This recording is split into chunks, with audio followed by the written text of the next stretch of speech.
Seguimos en No Está Solo, segundo bloque. Estamos tratando de reacomodar todo lo que ha quedado destrozado por las duras críticas de Elio Aprile en el primer bloque. Que me pareció interesante, ¿no? Un hombre que dice que no está en la política, pero sí, está más político que nunca. Bueno, continuamos.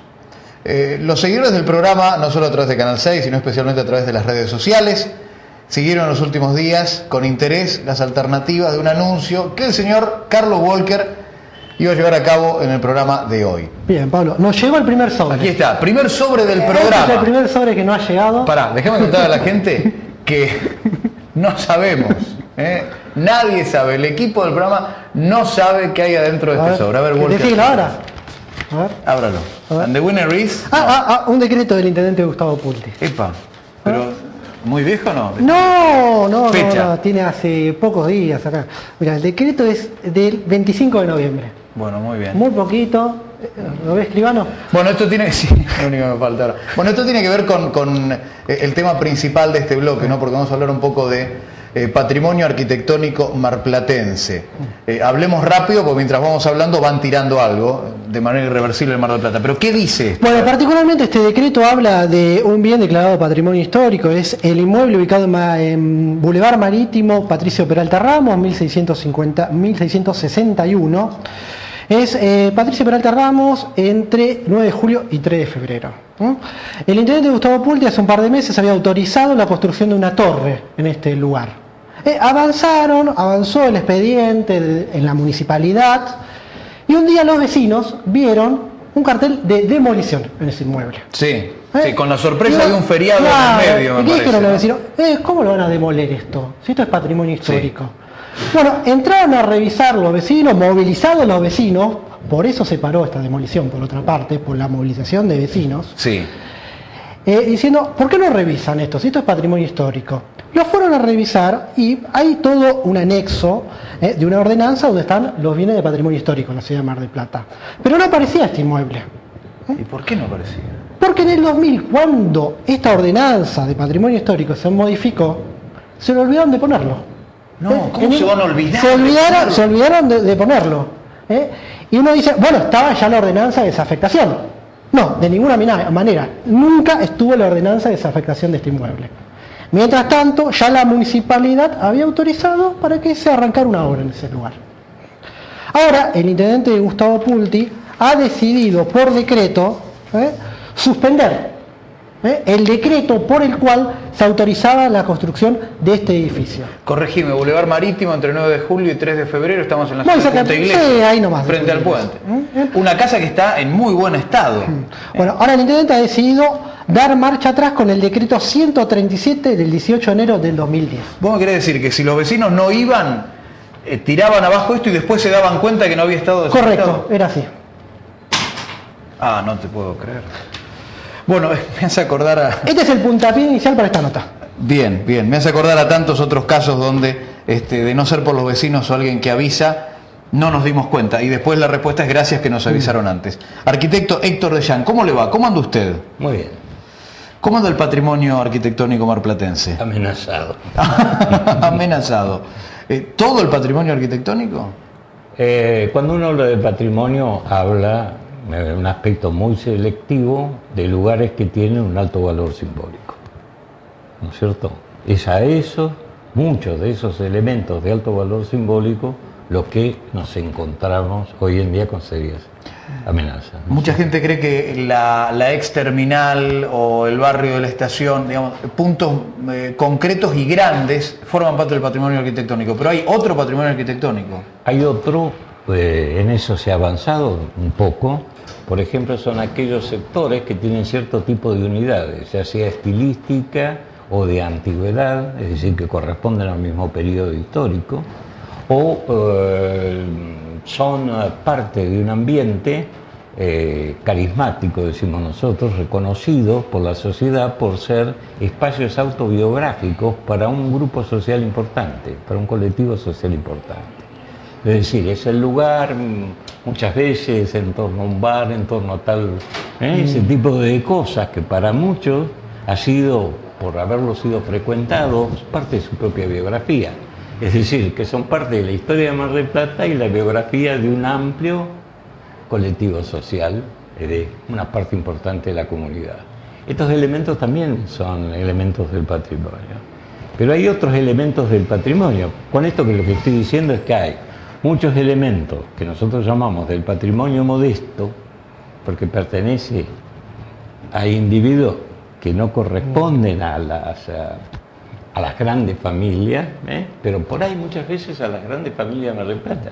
Es el caso de la vivienda de Vicente Fagnani que comentábamos hace un rato, ¿no es cierto? Sí, esto lo comentábamos antes de arrancar con la nota, ¿no? Una casa en el barrio de la Estación que por ahí no forma parte de la gran historia del Biarritz, digamos, sí, ¿no? Pero don Vicente Fagnani es un icono de Mar del Plata y los fideos Don Vicente son conocidos en todas las partes del país. Y le diría más, en el año 18 tiene un premio al producto elaborado. Lo que hoy queremos hacer con la soja, él lo hizo con el trigo en el año 18 en una feria internacional.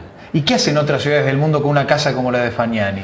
Primero ¿Qué todo hacen? la protege. El problema que tiene Mar del Plata es que tiene un aporte enorme del turismo y por lo tanto no son los representantes de la sociedad local, que son los que verdaderamente han construido la ciudad, los bienes de los cuales nosotros preservamos.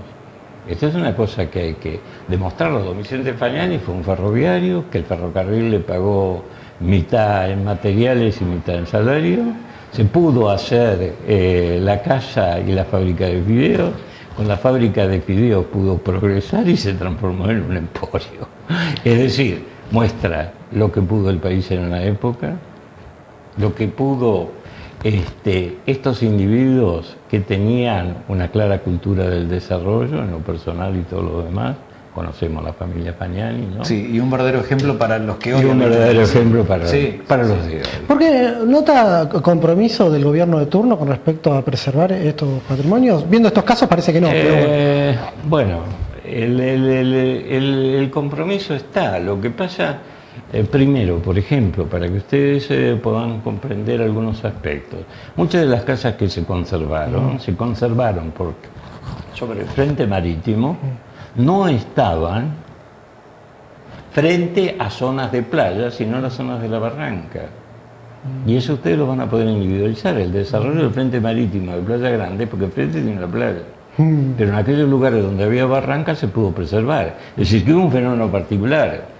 Pero hoy el borde costero ya es un enorme atractivo para el sector inmobiliario. Claro, ahora Héctor... Entonces estamos amenazados, ¿por qué? Sí. Porque aparece un sector con mucho peso yo diría, las estructuras de poder en general. Y con lobby.